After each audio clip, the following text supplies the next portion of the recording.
دوستو آج ہم جانیں گے بائبل سٹوری میں سے ان 5 عورتوں کے واقعے جنہوں نے خدا کے بندوں کو بھی معاف نہیں کیا، جو انتہائی خطرناک، چلاک، بدکار، بددیانت تھیں، اور ان کا انجام کیا ہوا۔ ایک مصری جو فرعون کا حاکم تھا، اس نے اسماعیلیوں کے ہاتھوں حضرت یوسف کو خریدا اور خداوند یوسف کے ساتھ تھا، اور سودا قلم بند ہوا، اور حضرت یوسف اپنے مصری آقا کے ساتھ اس کے گھر میں آئے۔ ان کے آقا نے دیکھا کہ خداوند حضرت یوسف کے ساتھ ہے اور خداوند حضرت یوسف کے سب کاموں میں اسے کامیاب کرتا ہے۔ بس حضرت یوسف نے اپنے آقا کی نظروں میں مقبولیت پائی اور ان کے آقا نے انہیں اپنے گھر کا مختار بنایا۔ جو کچھ اس کے پاس تھا اس نے ان کے ہاتھوں میں سونپا، اور پھر یوں ہوا کہ جس دن اس مصری نے حضرت یوسف کو اپنی سب چیزوں کا مختار بنایا، خدا نے مصری کے گھر پر حضرت یوسف کے سبب سے برکت بخشی، اور حضرت یوسف کو روٹی کھانے کے سوا اور کسی چیز کی خبر نہ تھی۔ حضرت یوسف خوبصورت اور حسین تھے، اور اس کے بعد یوں ہوا کہ اس مصری آقا کی بیوی کی نظریں حضرت یوسف پر، وہ بولی کہ میرے ساتھ بدکاری کرو، لیکن آپ نے انکار کیا۔ دیکھ، میرے آقا کو کسی چیز جو گھر میں ہے خبر نہیں، اس نے سب کچھ میرے ہاتھ میں سونپا ہوا ہے سوائے تیرے، کیونکہ تو اس کی بیوی ہے، اور اس وقت وہ گھر میں نہیں، اور اس گھر میں مجھ سے بڑا اور کوئی نہیں، تو میں ایسی بڑی برائی اور خداوند کا گنہگار کیوں بنوں؟ وہ عورت حضرت یوسف کو روز پریشان کرتی تھی۔ اتفاق سے ایک دن ایسا ہوا کہ وہ کسی کام کے لیے گھر میں آئے اور گھر کے باقی لوگ وہاں موجود نہ تھے۔ تب اس عورت نے ان کا دامن پکڑا، میرے ساتھ بدکاری کرو۔ حضرت یوسف نے اپنا کرتا اس کے ہاتھ میں چھوڑ کر باہر بھاگ گئے، تو اس عورت نے دیکھا کہ یہ اپنا کرتا میرے ہاتھ میں چھوڑ کر بھاگ گیا ہے، تو عورت بڑی چلاک اور چال باز، تو اس نے اپنے گھر والوں کو چلا چلا کر بلایا اور کہا، دیکھو یہ کیسا عبرانی ہمارے گھر میں لائے ہیں، اس نے میری عزت پر ہاتھ ڈالنے کی کوشش کی ہے، اور میں زور زور سے چلائی اور وہ اپنا کرتا میرے ہاتھ میں چھوڑ کر بھاگ گیا۔ اس عورت نے حضرت یوسف کا کرتا اپنے پاس اس وقت تک رکھا جب تک اس کا شوہر واپس گھر نہ آیا۔ جب اس کا شوہر واپس گھر میں آیا تو اسے ویسی ہی باتیں بتائیں جو اس نے لوگوں سے کہیں، کہ یہ عبرانی غلام جس کو تم نے اس گھر میں رکھا ہے، گھر کے اندر گھس آیا اور میرے ساتھ بدکاری کرنا چاہتا تھا۔ جب میں بلند آواز میں چلائی تو وہ اپنا کرتا میرے پاس چھوڑ کر بھاگ گیا۔ جب حضرت یوسف کے آقا نے یہ باتیں جو اس کی بیوی نے اس سے کہیں تو اس کا غضب بھڑکا، تو حضرت یوسف کے آقا نے سپاہیوں کو بلا کر انہیں پکڑوا دیا اور اس کو بادشاہ کے قیدیوں کے ساتھ قید خانے میں بند کروا دیا۔ بس وہ قید خانے میں رہے، لیکن خدا حضرت یوسف کے ساتھ۔ خدا نے حضرت یوسف پر رحم کیا اور قید خانے کے دروغے کو ان پر مہربان کیا، اور قید خانے کے دروغہ نے سپنے میں سب قیدیوں کو جو قید میں تھے حضرت یوسف کے ہاتھ سونپا۔ جو کام وہاں کیا جاتا تھا ان سب کا انچارج حضرت یوسف کو بنا دیا گیا، اس لیے کہ خدا ان کے ساتھ تھا۔ وہ جو بھی کرتے تھے خداوند انہیں کامیابی بخشتا تھا۔ اس کے بعد قید میں حضرت یوسف نے فرعون کے 2 خدمت گزاروں کے خوابوں کی تعبیر بتائی، جو بعد میں فرعون کے خوابوں کی تعبیر کا باعث بنی۔ اس کے نتیجے میں حضرت یوسف کی شہرت میں اضافہ ہوا اور وہ ایک طاقتور شخصیت کے طور پر اقتدار میں آئے۔ اس عورت نے حضرت یوسف کو اپنی بدحوث کے لیے ان پر جھوٹا الزام لگا کر انہیں قید کروائی، لیکن خدا اپنے بندوں کے ساتھ ہوتا ہے اور ان کی مدد اور رہنمائی کرتا ہے اور انہیں ہر مشکل سے نکالتا ہے۔ یہ اس دور کی بات ہے جب اسرائیل کے اختلافات اپنے پڑوسی ملکوں کے ساتھ تھے۔ ایک ایسا شخص جو تنہا ہزاروں لوگوں کو موت کے گھاٹ سلا دیتا تھا، اس کے پاس اتنی طاقت کہاں سے آئی؟ اس کی طاقت کا راز کیا تھا؟ لیکن ایک عورت کی محبت میں گرفتار ہو کر کیسے اس نے اپنی ساری طاقت کھو دی؟ اس عورت نے کیسے اسے اپنی محبت کے جال میں پھنسا کر اس کی طاقت کا راز اس سے گلوایا؟ جانیے اس ویڈیو کے اندر۔ دوسری طرف قوم مملکہ کے دل میں سمسون کا خوف اتنا بھر گیا تھا کہ وہ سمسون کے مقابلے میں آنے سے ڈرنے لگے۔ سمسون کے خلاف بہت ساری سازشیں کرنے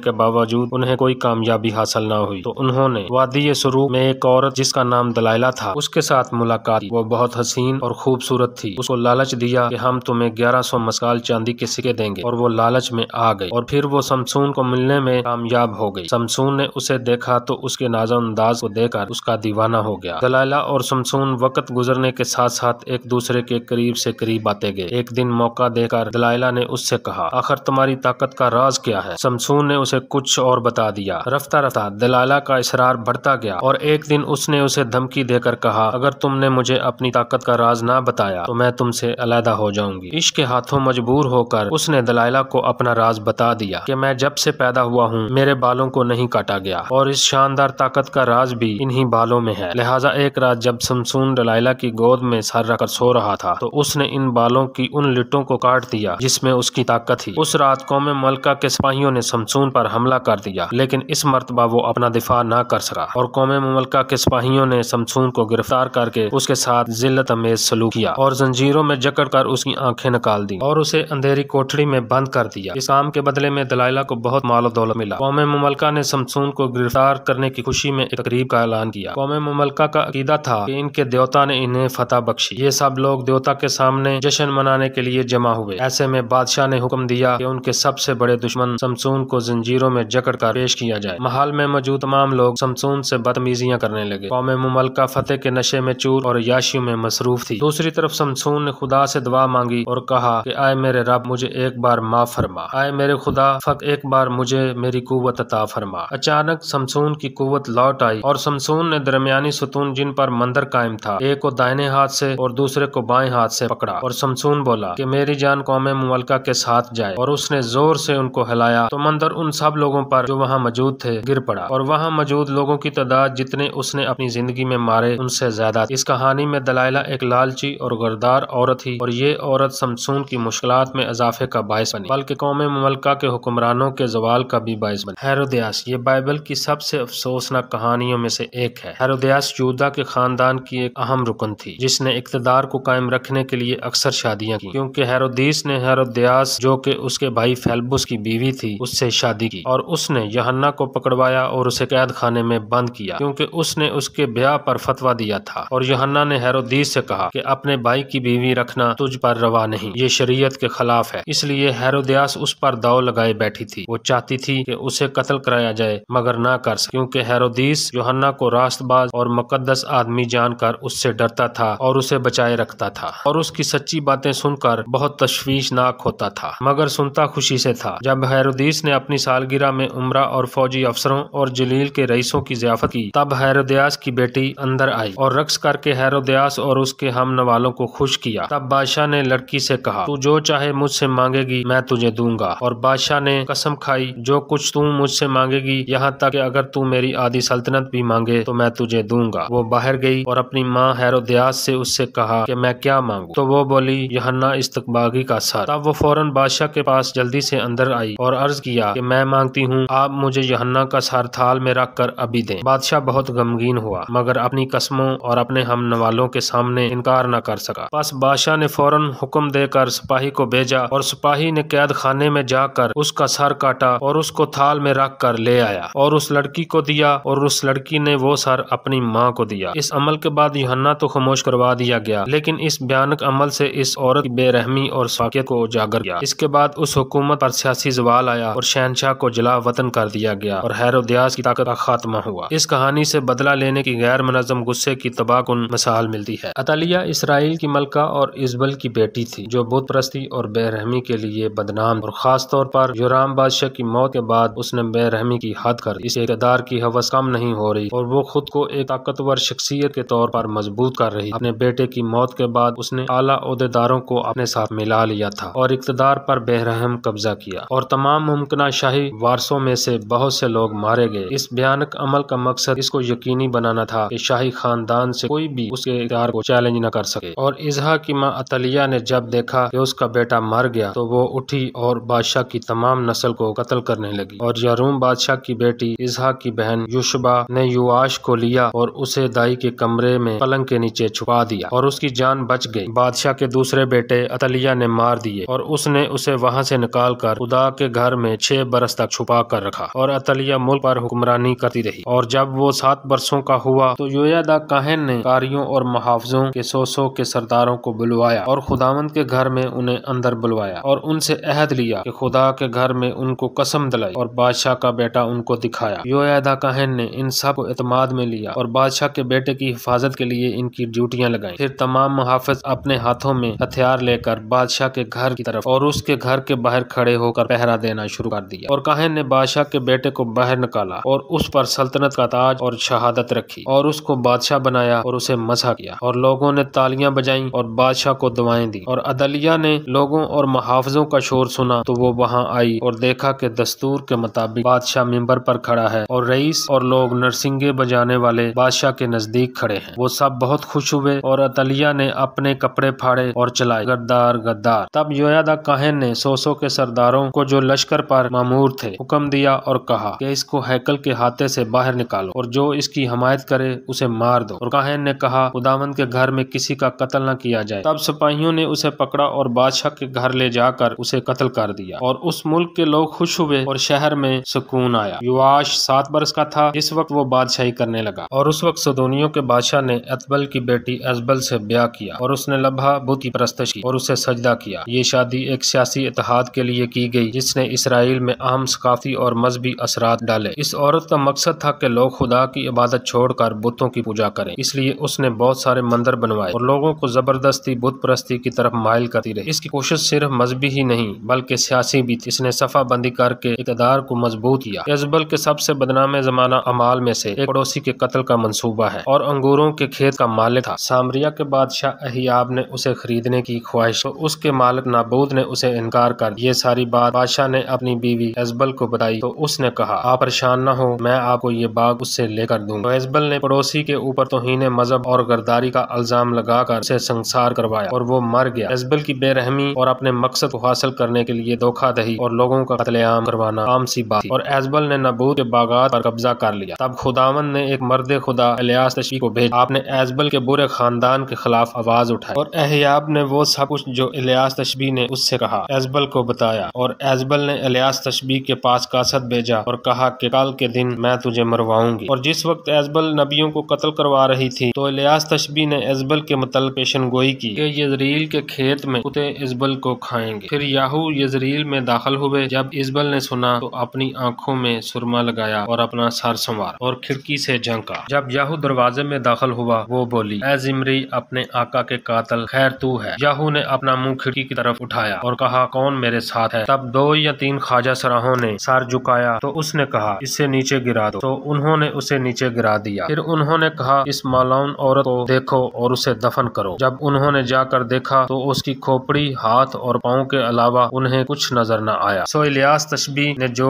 اس کے متعلق پیشن گوئی کی تھی وہ پوری ہوئی کہ ایزبل کا گوشت کتے کھائیں گے۔ ایزبل ایک بد اخلاق، گناہ گار اور بت پرستی کو بڑھانے والی عورت۔ ہمیں اس کہانی سے سبق سیکھنا چاہیے۔ اس ویڈیو میں 5 عورتوں کے متعلق بائبل کی تاریخ میں لکھا ہے۔ یہ عورتیں راست باز نہیں تھیں تو ان کا انجام کیا ہوا؟ ہمیں عاجزی اور سالمیت اور خدا سے عقیدت رکھنی چاہیے اور خدا کے عذاب سے ڈرنا چاہیے۔ یہ عورتیں خدا کے حکموں کو بھول چکی تھیں۔ ہمیں چاہیے کہ ہم خدا کی بندگی کریں اور غلط رسموں پر نہ چلیں جو خدا کو ناپسند ہے۔ دوستو، اگر آپ کو یہ ویڈیو پسند آئی ہو تو کمنٹ سیکشن میں اپنی رائے کا اظہار ضرور کریں۔